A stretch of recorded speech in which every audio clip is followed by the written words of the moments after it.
Ideal computer training সেন্টারের official YouTube চ্যানেলে আপনাদের সকলকে স্বাগত। মূলত কম্পিউটার ট্রেনিং টিউটোরিয়ালের উদ্দেশ্যে এই চ্যানেলটিকে তৈরি করা হয়েছে। আজকের টিউটোরিয়ালটি শুরু থেকে শেষ পর্যন্ত খুব মনোযোগ সহকারে দেখবেন এবং বুঝবেন। ভালো লাগলে অবশ্যই লাইক, শেয়ার এবং কমেন্টস করবেন। এছাড়াও আপনি যদি আমার চ্যানেলে নতুন হন তাহলে অবশ্যই সাবস্ক্রাইব করবেন এবং পাশে থাকা বেল আইকনটিতে ক্লিক করবেন আমার পরবর্তী আরো ভালো ভালো টিউটোরিয়াল নোটিফিকেশন পেতে। এছাড়াও আপনারা আমাকে ফলো করতে পারেন ফেসবুক এবং ইনস্টাগ্রামে, আমি ডেসক্রিপশনে লিংক দিয়ে দিয়েছি। চলুন একটুও সময় নষ্ট না করে আজকের টিউটোরিয়ালটি শুরু করা যাক।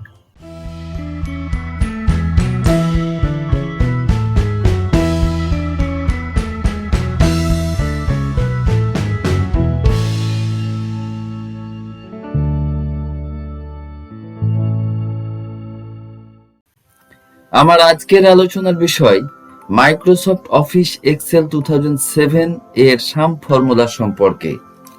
আজকের আলোচনা এক্সেল ব্যবহারকারীদের কাছে খুব ইম্পর্টেন্ট একটি আলোচনা।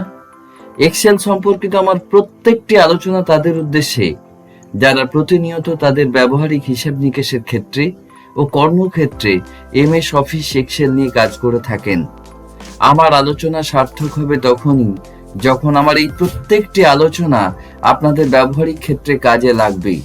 আশা রাখি শুরু থেকে শেষ পর্যন্ত আমার প্রত্যেকটি আলোচনা আপনারা শুনবেন এবং বুঝবেন। আমি ট্যাগলাইন ও ডেসক্রিপশনে প্রত্যেকটি আলোচনার লিংক দিয়ে দিয়েছি। আসুন আজকের আলোচনা শুরু করি। আজকের আলোচনা এই সাম ফর্মুলাটির মোট 8টি পার্ট আছে, যেগুলি হলো সাম, সামিফ, সামিফস, সাম প্রোডাক্ট, সাম এসকিউ, সাম এক্স টু my2, সাম এক্স টু py2 এবং সাম এক্স my2। প্রত্যেকটি আলোচনা আমি বিশদে রাখার চেষ্টা করব আমার পরবর্তী প্রত্যেকটি পার্টে। আজকের আলোচনা করব শুধু সাম সম্পর্কেই। আমি পরবর্তী পার্টগুলোতে প্রত্যেকটি আলোচনা অর্থাৎ সামিফ, সামিফস, সাম প্রোডাক্ট, সাম এসকিউ, সাম এক্স টু my2, সাম এক্স টু py2 এবং সাম এক্স my2 সম্পর্কে বিশদে আলোচনা রাখার চেষ্টা করব। প্রথমেই আলোচনা করব সাম রেঞ্জ সম্পর্কে। আমরা গাণিতিক হিসাবে যোগের খুব ব্যবহার করি, যোগ বা সামেশন, এটা আমাদের প্রাত্যহিক আলোচনায় থাকেই। একটু বিশদে বোঝাবো বলে সাম রেঞ্জের কিছু সাবজেক্টের নাম এবং মার্কস আমি লিখে রেখেছি আগে থেকেই আলোচনার সুবিধার্থে। আমি এখানে কিভাবে টোটাল মার্কস বার করব তার কয়েকটা ফর্মুলা বা কয়েকটা উদাহরণ আমি দেখানোর চেষ্টা করব। আমি প্রথম জায়গায় দেখাতে চাইছি টোটাল মার্কসটা যদি বার করতে হয় আমি এক তলায় রাখতে পারি। এখান থেকে কার্সারটা রাখলাম বা মাউস পয়েন্টারটা রাখলাম এবং এই যে অটোসাম আছে হোম রিবনের অন্তর্গত এডিটিং পার্টে, আমি এখানে অটোসামে গিয়ে ক্লিক করে দিলে পরেই আমি দেখতে পাবো অটোমেটিক আমার ফর্মুলা চলে এসেছে সমান সাম B2 থেকে B10 পর্যন্ত। আমি এটা লিখে দিতে এন্টার করলেও আমার এটা আসবে। আমি যদি এটা না করে আমি একটা কাজ করতাম, সমান আমি লিখলাম সাম লিখে আমি এখানটাই আমি না করে আমি যদি অন্য জায়গাতেও করতে চেষ্টা করতাম, এই যে টোটাল মার্কসের জায়গায় আমি করলাম কি সমান SUM সাম ওপেন ব্র্যাকেট এবং এই যে 70 আছে এই নাম্বার থেকে এই পর্যন্ত কার্সারটা ধরে টেনে দিলাম, ব্র্যাকেট শেষ করলাম, এন্টার করলাম, আমার 537 বেরিয়ে গেছে। আমি এই ফর্মুলায় না গিয়ে অন্য ফর্মুলাতেও যেতে পারি। কি করতে পারি, সমান আমি এই কটা যোগ করে দিলাম, এটা যুক্ত এটা যুক্ত এটা যুক্ত এটা যুক্ত এটা যুক্ত এটা যুক্ত এটা যুক্ত এটা যুক্ত এটা, দ্যাটস অল। আমি একই সংখ্যা পাবো কি 537। আমি যদি ভাবতাম এটা না করে আমি একটা কাজ করলাম, সাম ওপেন ব্র্যাকেট দিলাম, এখানে গিয়ে ক্লিক করলাম এবং আমি প্রম্পট চিহ্নটা দিয়ে আমি B2 না লিখে একেবারে এই জায়গায় গিয়ে আমি কি করলাম, শেষ চিহ্নটা, শেষ যে ঘরটা আছে সেখানে গিয়ে ক্লিক করে দিলাম, অর্থাৎ B10 এর ঘর, ব্র্যাকেটটা ক্লোজ করে দিলাম, এন্টার করলাম, তাহলেও আমার হবে। আমি কিচ্ছু দিলাম না, সমান ছাড়া তো সূত্র হয় না। আমি এই জায়গায় সমান দিলাম না, লিখলাম plus B2 plus B3 plus B4 B5 B6 B7 B8 B9 and B10, enter করলেও সে একই সংখ্যাই পাবো। আমি যদি লিখতাম না, এইভাবে আমি যাব না, আমি লিখলাম সমান SUM সাম ওপেন ব্র্যাকেট দিলাম, এই ঘরে গিয়ে ক্লিক করলাম, যে ঘরটা আমার প্রথম ঘর সেই ঘরে গিয়ে ক্লিক করলাম এবং আমি যদি ভাবতাম এখানে গিয়ে আমি একটা কাজ করলাম, কন্ট্রোল শিফট একসঙ্গে টিপে ধরে যদি ডাউন অ্যারোটা টিপতাম তাহলে কি হতো, আমার টোটাল যে ঘর কোটা আছে সেই ঘর কোটা সিলেক্ট হয়ে যেত। তাহলে শর্টকাট কিটা কি, control plus shift plus down arrow. এটা কখন করব, এক্ষেত্রে যেমন আমি টোটাল স্ক্রিনটাকে চোখের সামনে দেখতে পাচ্ছি, তাই সিলেক্ট করতে কোনো অসুবিধা নেই। কিন্তু আমার যদি স্ক্রিনটা অনেক তলার দিকে থাকতো, পাতার যদি অনেক তলার দিকে থাকতো, তাহলে পরে কিন্তু এটা সিলেক্ট করার ঝামেলা ছিল। সেই জায়গায় আমার শর্টকাট কি হচ্ছে, control plus shift plus down arrow, এটা টিপলে পরে পুরোটা সিলেক্ট হয়ে যাবে এবং ব্র্যাকেটটা ক্লোজ করলাম, এন্টার করলাম, তাহলেও আমি পেয়ে গেলাম। আমি তো এই ফর্মুলাতেও না যেতাম, আমি একটা কাজ করলাম, এই যে মার্কসের তলায় আছে, আমি এখানে গিয়ে একটা কাজ করতে পারি, এখানে অল্ট সুইচটা টিপে ধরে কিবোর্ডে যদি সমানটা টিপতাম, অল্ট প্লাস সমান, তাহলেও কিন্তু আমি সাম একেবারে পুরোপুরি পেয়ে যেতাম এবং এন্টার করলে পরেও আমার কাজটা চলে আসতো। এখানেই শেষ নয়, আমি করলাম কি, আমি মনে করলাম কোন একটা সেলে আছি, এই সেলটায় আছি, আমি অটোসামে গিয়ে ক্লিক করলাম, অটোসামে গিয়ে ক্লিক করলে কিন্তু রেঞ্জটা আমি পাচ্ছি না। আমি এই রেঞ্জের ঘরে কি করে দিলাম, এখান থেকে এই পর্যন্ত টেনে দিলাম, ব্র্যাকেটটা সেট করে দিলাম, এন্টার করে দিলাম, দ্যাটস অল, আমি এখানেও পেয়ে গেলাম। বা আমি যদি ভাবতাম যে এই জায়গাতে গিয়ে, এই যে 537 অ্যাপের তলায় গিয়ে আমি অটোসামটা করে দেবো, তাহলেও কিন্তু আমার অটোসামটা পুরোপুরি চলে আসতো। তাহলে মোটামুটি আমি বুঝতে পারলাম যে আমার সাম রেঞ্জটা যদি আমি এইভাবে করতে পারি, তাহলে কিন্তু আমি এইভাবে দেখাতে পারবো যে টোটাল ফর্মুলাটা কিভাবে হচ্ছে। আমি স্পেসিফিক ভাবে কয়েকটা নাম্বারও আমি যোগ করে দেখতেই পারতাম, সেটার জন্য তাহলে সমান লিখে সেই ঘরগুলোতে আমি প্লাস করে দিলে পরে আমার এই সাম রেঞ্জটা বেরিয়ে যেতে পারতো। এর পরের আমার অপশনটা আছে সাম এন্টায়ার কলাম। আমি যদি কলামের একটা সাম সম্পর্কে জানতে চাই, তাহলে আমি কিভাবে বার করব, সেটার আমার ফর্মুলা কিছু না, আমি জাস্ট আমি এখানে গিয়ে ক্লিক করে দিলাম, আমি লিখলাম, আমি অন্য একটা ঘরে এলাম, অন্য ঘরে গিয়ে কি করলাম, সমান নির্দিষ্টভাবে ওই কলামে যদি আমি বার করতে চাই, নিশ্চিতভাবে ওই কলামে আমি যাব না, আমি লিখলাম সাম, ওপেন ব্র্যাকেট দিলাম, কিচ্ছু না, এই কলামটাতে গিয়ে এই যে বি এর মাথা আছে, বি এর মাথায় গিয়ে ক্লিক করে দিলাম, আমি দেখতে পাবো এখানে কিন্তু কোনো ঘরের নাম নেই, B2 কি B3 কি B4 এরকম নেই, B/B দেখাচ্ছে এখানে, এবং ব্র্যাকেটটা ক্লোজ করে দিয়ে যদি এন্টার করি, তাহলে এই বি কলামের যত সংখ্যা থাকবে তার যোগফলটা আমার বেরিয়ে গেল।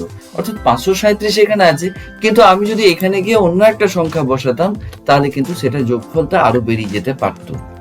তাহলে এই যে জিনিসটা আছে, এটা হচ্ছে সাম এন্টায়ার কলাম। আমি যদি মনে করতাম এখানে গিয়ে টোটাল লিখে শুধুমাত্র কলামের হিসাবটা বার করতে চাইছি, সেটা কিন্তু আমি এখান থেকে বার করতেই পারতাম যদি আমার ইচ্ছা থাকতো। তাহলে এই হচ্ছে বিষয় যেটা আমি এখান থেকে করতে পারি। নেক্সট সাম এন্টার রো, আমি যদি মনে করতাম এই রো গুলো টোটাল গুলো বার করতে চাইছি, অবশ্যই রোতে যাব না, আমি অন্য কোন একটা জায়গায় থেকে আমি ওই রোটার হিসাবটা করতে পারি। আমি করলাম কি, আমি একটা কাজ করছি, এখানে গিয়ে আমি মনে করলাম কোন একটা কলামে আছি বা কোন একটা জায়গায় আছি, এখানে গিয়ে মনে করছি ফার্স্ট যে রোটা আছে, আমি মনে করলাম এখানে গিয়ে লিখলাম ফার্স্ট রো এর হিসাব, ফার্স্ট রো এর হিসাব পেতে চাইছি, সেকেন্ড রো এর হিসাব পেতে চাইছি, এইভাবে আমি করতে পারি, থার্ড রো এর হিসাব পেতে চাইছি, এইভাবে। আমি বললাম ফার্স্ট রো এর টোটালটা কি হতে পারে, আমি লিখলাম সমান SUM সাম, ওপেন ব্র্যাকেট দিলাম, জাস্ট এই যে একের যে রোটা আছে, এই একের ঘরে গিয়ে ক্লিক করে দেবো, তাহলে কিন্তু এখানে 1:1 আসবে, অন্য কিছু আসবে না, ব্র্যাকেটটা ক্লোজ করলাম, এন্টার করলাম, দেখতে পেলাম 473। আচ্ছা, আমি একটা কাজ করি, এখানে গিয়ে যদি অটোসাম করে দেখতাম 473 পেতাম, নিশ্চিত ভাবে পেতাম, কিন্তু এখানে 946 হয়ে গেছে। কেন হয়েছে তার পিছনে কারণ হচ্ছে এই ঘরটাকেও কিন্তু যোগ হিসাবে ধরে নিচ্ছে, বা এই রো এর মধ্যে যোগের ফলাফল হিসাবে ধরে নিচ্ছে। অর্থাৎ আমি এখান থেকে এটাকে ডিলিট করে দিলে পরে আমি অবশ্যই এখানে 473 পাবো। আমি সেই একই সিস্টেম আমি লিখতেই পারি, সমান SUM সাম, ওপেন ব্র্যাকেট দিলাম, এবং সেকেন্ড রোতে যা আছে এখানে গিয়ে ক্লিক করে দিলাম, তাহলে 2:2 হবে, এন্টার করে দিলাম, ব্যাস হয়ে গেল। আমি এখান থেকে এইভাবে দেখতে পারি, সাম, ওপেন ব্র্যাকেট করলাম, এবং থার্ড যে রোটা আছে এখানে গিয়ে ক্লিক করে দিয়ে আমি এইভাবে যে কোনো একটা রো এর হিসাব আমি কিন্তু পেতে পারি এই ক্যালকুলেশন বা এই ফর্মুলার সাহায্যে। অর্থাৎ সাম এন্টার কলাম যেমন ছিল, সাম এন্টার রো, অর্থাৎ নির্দিষ্ট রো এর যোগফল আমি পেতেই পারি। আমার এই রোয়েতে যদি আরো অন্য কোনো সংখ্যা থাকতো, তাহলে অবশ্যই কিন্তু আমার এই ফলাফলটা চেঞ্জ হতে পারতো, কারণ এই রোতে যা যা নাম্বার থাকবে সেই নাম্বারের কিন্তু হিসাবটা আমরা এই সামেশনের ফর্মুলার সাহায্যে আমি পেতে পারছি, যে সাম এন্টার রো। এবার সাম কন্টিগুয়াস সেল, অর্থাৎ সাম কন্টিজিয়াস সেল বলতে যেটা বোঝায় সেটা হচ্ছে not next to each other. মানে আমি এখানে প্রত্যেকটা ঘরের কিন্তু হিসাব চাইছি না। আমি একটা কাজ করলাম, এখানে সাম লিখতে চাইছি, সমান সাম বললাম যে এক্ষেত্রে যে যে ঘরগুলোতে বায়োলজি কথাটা লেখা আছে সেই ঘরটার যোগফল আমি বার করতে চাই। চলো বায়োলজি এখানে আছে, প্লাস আমি এখানে গিয়ে বায়োলজিতে দেখতে পাচ্ছি, এখানে গিয়ে প্লাস এখানে গিয়ে দেখতে পাচ্ছি, অর্থাৎ এই তিনটে ঘরে বায়োলজি আমার আছে। আমি ব্র্যাকেটটা ক্লোজ করে দিলাম, এন্টার করলাম। এই ঘরগুলো কিন্তু পাশাপাশি ছিল না, আমি এইভাবেও করতে পারতাম, সমান সাম দিয়ে ওপেন ব্র্যাকেট দিলাম, প্লাস না দিয়ে আমি করলাম কি বায়োলজির হিসাবটাই পেতে চাইছি, এখানে কমা দিলাম, আবার এখানে কমা দিলাম, এখানে এন্টার ক্লিক করে কমা দিলাম বা ব্র্যাকেটটা ক্লোজ করলাম, এন্টার করলাম, তাহলেও কিন্তু এই একই সংখ্যা পেতে পারবো। এটাকে বলবো নন কন্টিজিয়াস সেল, অর্থাৎ সামটা করছি কিভাবে, not next to each other, এই ফর্মুলার সাহায্যে। অর্থাৎ আমি এক্ষেত্রে এটাও করতে পারতাম, সমান এই যে ঘর কটা আছে আমি বায়োলজির হিসাব যদি করতে চাই এটা, প্লাস এই যে ঘরটা আছে এটা কি ঘরটার নাম B5, এরপর হচ্ছে এখানে যেন B7 এন্ড B8, এই তিনটে ঘরের যোগফলও কিন্তু আমি এইভাবেই পেতে পারতাম, একই উত্তর আসতো আমাদের ক্ষেত্রে। নেক্সট হচ্ছে অটোসাম। অটোসাম জিনিসটা মানেই হচ্ছে অটোমেটিক যোগফল যেটাকে বোঝায় বা অটো সামেশন যেটাকে বোঝায়। আমি এক্ষেত্রে দুটো ফর্মুলা নিতে পারি। একটা হচ্ছে আমি করলাম কি এই জায়গায় গিয়ে আমি জাস্ট এই অটোসামে গিয়ে ক্লিক করে দিলাম, কোথায় আছে, হোম রিবনের একেবারে শেষকালে এডিটিং জায়গাতে, এডিটিং ব্লকে আছে, আমি এখান থেকে ক্লিক করে দিলাম, জাস্ট এন্টার করলাম, আমি দেখতে পেলাম 473। আমি এইভাবে এই যে কর্নারটা আছে, এই কর্নারে যে ফুটকিটা আছে এটাকে যদি ড্র্যাগ করি, সেলটাকে টেনে নামিয়ে দিই, তাহলে কিন্তু প্রত্যেকটা ফলাফলের হিসাব আমি পেতে পারি।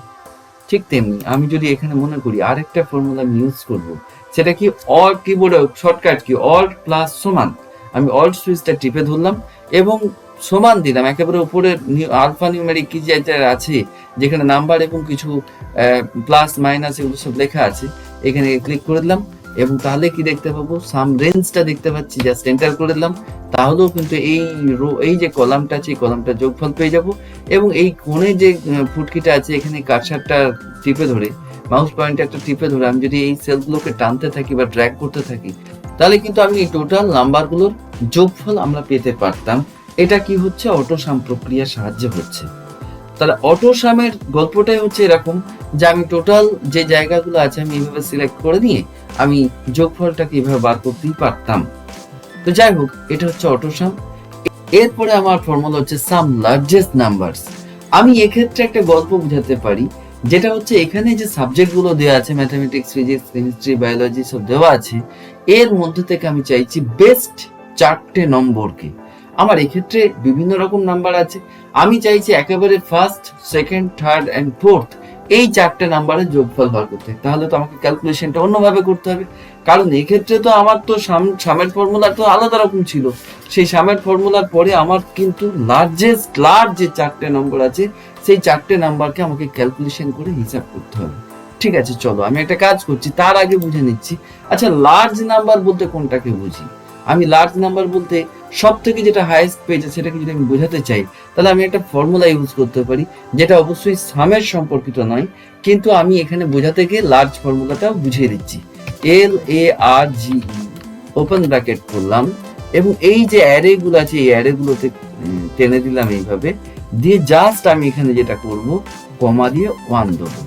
আমি ব্র্যাকেটটা যদি ক্লোজ করে দিই, এন্টার করি, আমি দেখতে পাবো সব থেকে লার্জেস্ট নাম্বার হচ্ছে 95, যেটা আমি আরেকটা ফর্মুলা দিয়েও করতে পারতাম, সমান MAX ম্যাক্স, অর্থাৎ ম্যাক্সিমাম নাম্বারটা ব্র্যাকেটটা দিয়ে দিলাম এবং ব্র্যাকেটটা দিয়ে যদি আমি এখান থেকে এইভাবে টেনে দিতে পারি, ব্র্যাকেটটা ক্লোজ করলাম, তাহলেও কিন্তু সব থেকে ম্যাক্সিমাম সংখ্যাটা আমার বেরিয়ে যাবে 95। কিন্তু আমি এটা চাইছি না, আমি চাইছি সেকেন্ড হাইয়েস্ট নাম্বার। যদি সেকেন্ড হাইয়েস্ট নাম্বার বা থার্ড হাইয়েস্ট নাম্বার পেতে চাইতাম তাহলে কিভাবে বার করতাম? তাহলে লিখতাম সমান LARGE লার্জ ওপেন ব্র্যাকেট, সেই অ্যারে অর্থাৎ এই যে যতটা আমার সিলেক্ট করা দরকার ততটা সিলেক্ট করে দিলাম, সিলেক্ট করে দিয়ে কমা দিলাম, 2 দিলাম অথবা 3 দিলাম অথবা 4 দিলাম, যে নাম্বারটা আমার দরকার সেটা আমি কিন্তু এইভাবে পেতে পারি। সেকেন্ড হাইয়েস্ট নাম্বার হচ্ছে 88, সেটা আমরা এখানে দেখতে পাচ্ছি। এ তো গেল লার্জের গল্পটা। এরপরে কিন্তু আমি দেখাতে চাইছি অন্য একটা গল্প, যে গল্পটা হচ্ছে আমি চাইছি এখান থেকে যে সেরা যে 4টে নাম্বার আছে সেই 4টে নাম্বারের যোগফলটাকে বার করতে চাইছি। তাহলে আমি একটা ফর্মুলা ইউজ করতে চাইছি, সমান SUM সাম ওপেন ব্র্যাকেট দিলাম, ওপেন ব্র্যাকেট দেওয়ার পর LARGE লার্জ, আবার ওপেন ব্র্যাকেট দিলাম, ব্র্যাকেট দেওয়ার পরে যেটা করব সামের রেঞ্জটা আমি দিতে চাইছি। সাম রেঞ্জটা কি, তাহলে আমি এখান থেকে এইভাবে টেনে দিতেও পারতাম, অথবা আমি একটা কাজ করলাম, এখানে গিয়ে ক্লিক করলাম, ক্লিক করার পর আমরা শিখেছি না কি একটা শিখেছি, আমি এখানে যেটা শিখেছি সেটা হচ্ছে কন্ট্রোল শিফট টিপে ধরে ডাউন অ্যারোটা টিপে দিলাম, তাহলে আমার এই রেঞ্জটা আমার অটোমেটিক ওয়েতে লেখা হয়ে গেল। এরপরে যেটা করব সেটা হচ্ছে কমা দেবো, কমা দেওয়ার পরে সেকেন্ড ব্র্যাকেট বলি আমরা যেটাকে, বা দ্বিতীয় বন্ধনী যেটাকে বলি, সেটারই আরেক নাম হচ্ছে কার্লি ব্র্যাকেট। তাহলে এই ক্ষেত্রে আমরা যেটা করব, দ্বিতীয় বন্ধনী দেওয়ার পর আমি ঠিক করে নেবো 1, 2, 3, 4, দ্যাটস অল। আমি এখান থেকে ঠিক করে নিলাম যে কোন চারটে আমি নাম্বার নিতে চাইছি। আমি এক্ষেত্রে 1, 3, 4 and 7 এইভাবেও লিখতে পারতাম, যেভাবে আমার সিরিয়ালটা দরকার আমি লিখে দিলাম, সেকেন্ড ব্র্যাকেট শেষ, অর্থাৎ কার্লি ব্র্যাকেটটা শেষ করলাম, বা দ্বিতীয় বন্ধনী শেষ করলাম, এবং প্রথম বন্ধনী এবার শেষ করে দেবো, যতগুলো আমার দরকার আমি আর একটা বন্ধনী দেবো, অর্থাৎ আমার টোটাল যতগুলো ফার্স্ট ব্র্যাকেট বা ওপেন ব্র্যাকেট আমি শুরু করেছিলাম সেটাকে শেষ করতে হবে। এক্ষেত্রে আমি যদি এন্টার করি তাহলে কিন্তু ম্যাজিকটা দেখতে পাবো, অর্থাৎ এই চারটের যোগফল। আচ্ছা, কোন চারটের যোগফল 344 হলো? আমার তো এখানে টোটাল আলাদা ছিল, তাহলে টোটাল চারটে নাম্বার, আমি কি নাম্বার আমি দেখে নিই। আমার এক্ষেত্রে নাম্বার কিন্তু সব থেকে হাইয়েস্ট আছে, দেখতে পাচ্ছি আমি এখানে 95, আমি হলুদ কালি দিলাম। আমি এখানে দেখতে পাচ্ছি 88, সেকেন্ড হাইয়েস্ট। আচ্ছা, থার্ড হাইয়েস্ট কোনটা হতে পারে? 87। এবং ফোর্থ হাইয়েস্ট কি হতে পারে? এক্ষেত্রে 87 হলো। ফোর্থ হাইয়েস্ট কি হতে পারে? এক্ষেত্রে 74। That's all. আমি এই চারটের যোগফলটা আলাদা করে বার করতে চাইছি। আমি দেখি সমান এই যে 74 প্লাস 87 প্লাস 95 প্লাস 88, দেখি তো ম্যাজিকটা মেলে কিনা। হ্যাঁ, মিলে গেছে। অর্থাৎ এই 344টা হচ্ছে বেস্ট চারটে নম্বরের যোগফল। আমি সূত্রটাকে আরেকবার বোঝানোর চেষ্টা করি। কি লিখলাম? সমান SUM সাম, ওপেন ব্র্যাকেট দিলাম, লার্জ লিখলাম, ওপেন ব্র্যাকেট আবার শুরু করলাম, এবং এই রেঞ্জটা, যে রেঞ্জটা আমি এখানে রাখতে চাইছি সেই রেঞ্জটা লিখে দিলাম, কমা দিলাম, দ্বিতীয় বন্ধনীর মধ্যে 1, 2, 3, 4 বা 2, 4, 6 আর যা খুশি আমি এখানে লিখে দিলাম এই সিরিজটা, এবং ব্র্যাকেটগুলো শেষ করে দিয়ে যদি আমি এন্টার করি তাহলে কিন্তু আমি দেখতে পাবো যে চারটের যোগফল পেতে চেয়েছিলাম সেই চারটে। আমি আজকের আলোচনায় যেগুলো বোঝালাম সেগুলো হলো, আমি দেখতে পেলাম প্রথম কথা হচ্ছে ডিফারেন্ট টাইপস অফ সাম, তারপরে বুঝিয়েছি সাম রেঞ্জ, অর্থাৎ বিভিন্ন রকম উপায়ে কি করে যোগফলটা বার করবো সেটা সাম রেঞ্জ ফর্মুলার সাহায্যে দেখিয়েছি। সাম এন্টার কলাম এর ফর্মুলার সাহায্যেও দেখিয়েছি। সাম এন্টার রো এর ফর্মুলাও দেখিয়েছি। সাম নন কন্টিগুয়াস সেল এটাও দেখিয়েছি, অটোসাম দেখিয়েছি, এবং সাম এই যে উইথ লার্জেস্ট নাম্বার এগুলো দেখিয়েছি। এক্ষেত্রে আমার একটা বলার বিষয় আছে, বলার বিষয়টা হচ্ছে এখানে যে আমি যখন এখানে একটা ফর্মুলা দেখিয়েছিলাম শর্টকাট কে দিয়ে অল্ট সুইচটা টিপে ধরে সমানটা টিপেছিলাম এবং এইভাবে দেখেছিলাম, তাহলে আমি কিন্তু সহজেই দেখতে পেয়েছিলাম। আচ্ছা, সেক্ষেত্রে একটা জিনিস বোঝার আছে, ধরা যাক কোনো একটা নাম্বার আমার নেই, যখন না থাকবে তখন কিন্তু সে ওই ফর্মুলার সাহায্যে কিন্তু টোটাল রেঞ্জটাকে দেখতে পাবে না। কি করে দেখাই? অল্ট সুইচটা টিপে ধরে যদি সমানটা টিপি তাহলে কিন্তু তখন পুরো সেলগুলোকে আমি দেখতে পাচ্ছি না, শুধুমাত্র আমি দেখতে পাচ্ছি B7 থেকে B10 পর্যন্ত সেল। অর্থাৎ সেই জায়গায় আমাকে কিন্তু অবশ্যই ঠিক করে নিতে হবে জায়গাটাকে, পুরো রেঞ্জটাকে এইভাবে সিলেক্ট করে নিতে হবে, তারপরে এন্টার করতে হবে, তবে আমি সংখ্যাটা পাবো, নাহলে পাবো না। কিন্তু আমার যদি এই ঘরটা ফিল আপ থাকে তাহলে কোনো অসুবিধা নেই, আমি যা খুশি যেভাবে খুশি আমি এই জিনিসগুলো করতে পারি। তাহলে এই হচ্ছে সামের খুঁটিনাটি তথ্য। আশা করছি আপনারা সাম সম্পর্কে বিশদে বুঝতে পেরেছেন। আজকের আলোচনা এইটুকুই। সাম সম্পর্কে আমার পরবর্তী যে আলোচনাগুলো আছে, অর্থাৎ সাম ইফ, sum product, sum SQ, sum x2 my2, sum x2 py2 এবং সাম x my2 সম্পর্কে আমি পরবর্তী আমার টিউটোরিয়ালগুলোতে আলোচনা করব। আজকের আলোচনা এইটুকুই। আজকের টিউটোরিয়াল আলোচনা ভালো লেগে থাকলে ভিডিওটিতে লাইক করুন, কমেন্ট বক্সে আপনার গুরুত্বপূর্ণ মতামত দিন এবং বন্ধুদের সাথে প্রচুর পরিমাণে শেয়ার করে দিন। আর এই রকম আরো ভালো ভালো টিউটোরিয়াল লিংক পেতে চ্যানেলটিকে সাবস্ক্রাইব করে পাশে থাকা বেল আইকনটিতে ক্লিক করে দিন। ধন্যবাদ।